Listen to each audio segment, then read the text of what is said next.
Hi, today we are talking with Jerry Matthews, one of the legendary golf course designers in the country, and he certainly is a Johnny Appleseed of Michigan, following in his father's footsteps through the villages and farms across the state, from the Upper Peninsula to the southeast corner. Jerry has been involved in designing more than 200 courses in Michigan. Nobody can touch that with a long pole, and he loves the land that he's working, and we're going to talk about that and how it all fits in, how it all came about today.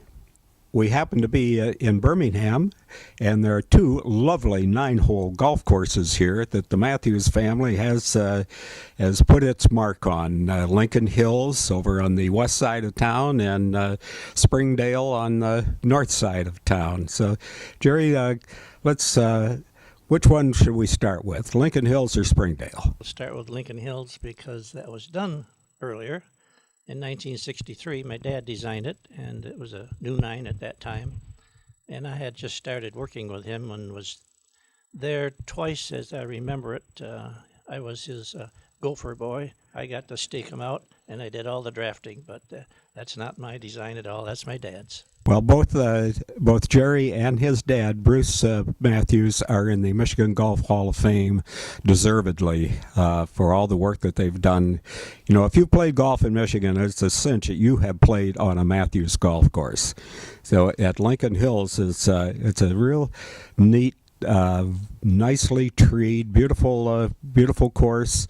I like that first tee. It's elevated tee. It's kind of a drop shot. The water's right at the bottom. I have to close my eyes to that, being the world's #1 aquaphobe. And then coming back, eventually come back to the 9th hole, coming uphill there.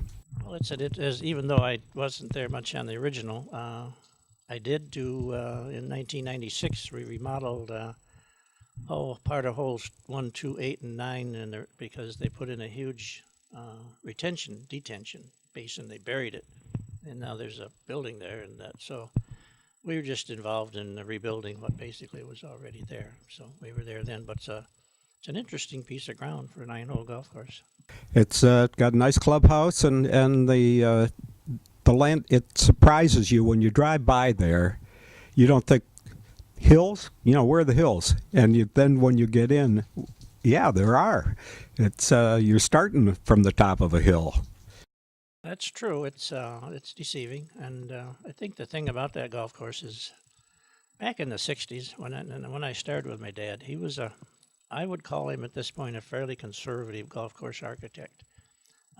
Things were a lot different back then, for all of us in all different matters, but he built golf courses pretty efficiently. There were no golf course contractors as such. We went and found people with either a bulldozer or a truck or a tractor or a self-loading scraper, and he showed them how to build a golf course, and showing me at the same time. But it was pretty simple back then. Well, he started in the 30s, is that correct? Started in 1925, getting out of Michigan State, and with the firm of Stiles and Van Cleek, and worked in Florida, Georgia, and Massachusetts, and then came home and tried to do it in Michigan.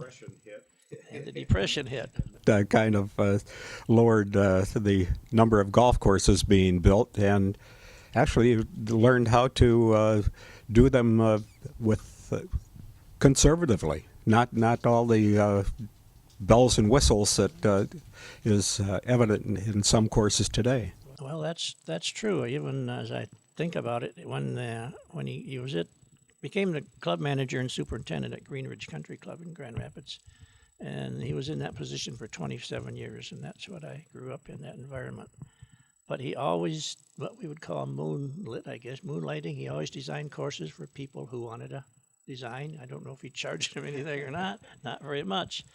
So he always did that, and he liked that. So. Well, how about Springdale? How did that come about? Springdale came about. He when I started with him in 1959, he had just ended at Green Ridge, and I'd gotten out of the Army. So Springdale was in 63.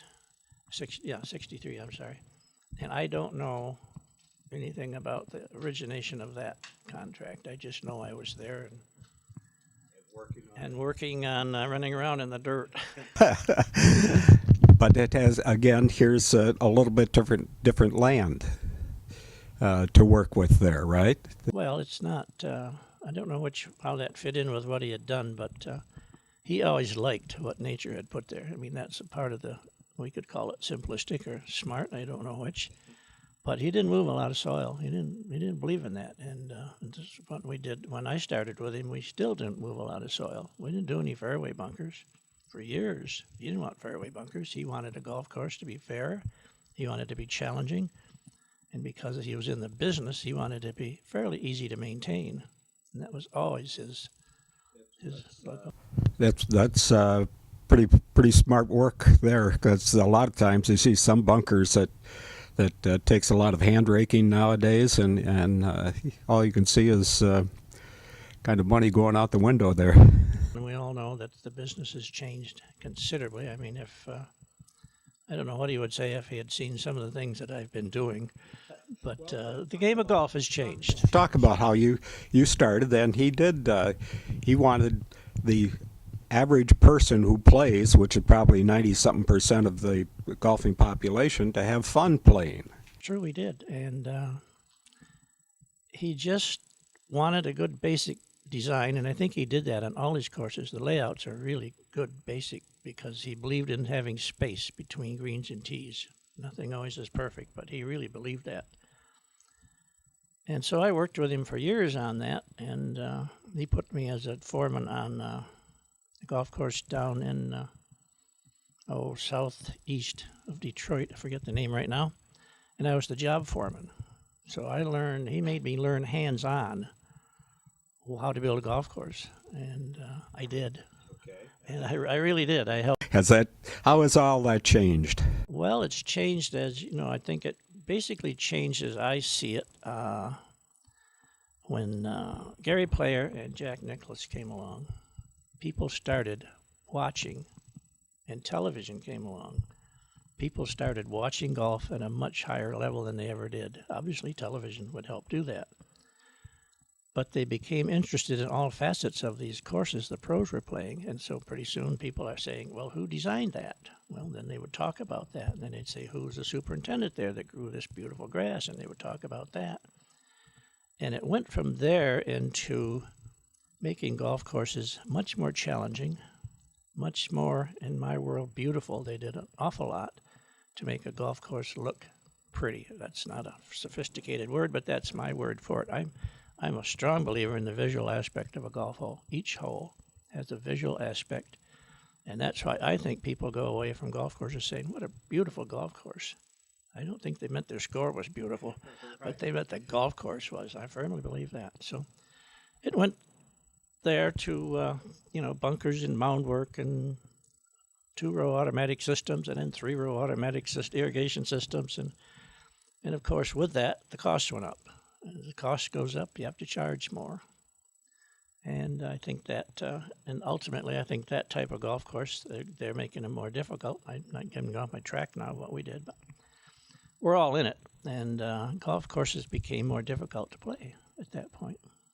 Well, I played Springdale, and I played both courses, and I played Springdale recently, and I enjoyed it very much, and I thought it had a great touch of British courses and Irish courses, because the railroad track runs right along the boundary, like along the 8th and the 9th holes, and I saw the Amtrak train to Chicago flying by there, and I have played British courses, and I've seen the trains rolling by there right along the boundaries. It has a little extra touch to it. And of course, St. Andrews is the train track was right there over by the 18th hole. So what are your and I like that third hole too. I like that the elevated green over the water, the Rouge River. Did some work there, right on the banks of the Rouge. Springdale's the second course in Birmingham, of course. And it's kind of surprising because you don't know it's there, really. You have to go back in through the residential to find it, but it's a great little piece of ground with a nice little golf course. Not too long, but it's a pretty golf course, great terrain. But we went in 1988 and 99 and did a remodeling study and ended up adding bunkers and rebuilding tees. We worked on all the holes, but specifically we redid the greens on 3, 4, and 8. And the ones, and in conjunction with that, there was an engineering firm that cleaned out the entire stream and the retention basins they have in there, which are about filled in. So it all worked out very well together. But the green you're talking about on number 3, I never forgot, because in my mind, I had done something that I didn't know if was fair. To put that green across that stream up on that plateau, or that hill, the plateau. I said, boy, this is a public golf course and a municipal golf course, and I don't know if this is right, but my mind said it was right. But I always wondered. Well, I love it. And it looks neat now with the way that the river is there and the bank and everything. It just looks real neat. Yeah, they did a nice job of all the banks were caving in, and it was but that firm did a nice job of on the stream banks and cleaning out that ditch and stream. And at both of the courses, Lincoln Hills and Springdale, I think they've done a really nice job with trees. I mean, it's not. I know that at sometimes I have seen on a couple of courses that you did, that your dad did, that there were really a lot of trees, maybe too many. But the courses there at Lincoln Hills and Springdale are very pretty, and in the fall, nice colors. It's just a real nice, enjoyable walk around those two courses. And I have found out as I have gotten older that 9 holes is fine. 9 is fine. 18 is a lot. But those 9-hole courses are wonderful. And they don't have paved cart paths all over them either. It's more of a, both courses, there are a lot of walkers. You see a lot of walkers there, and enjoyable. I like Birmingham.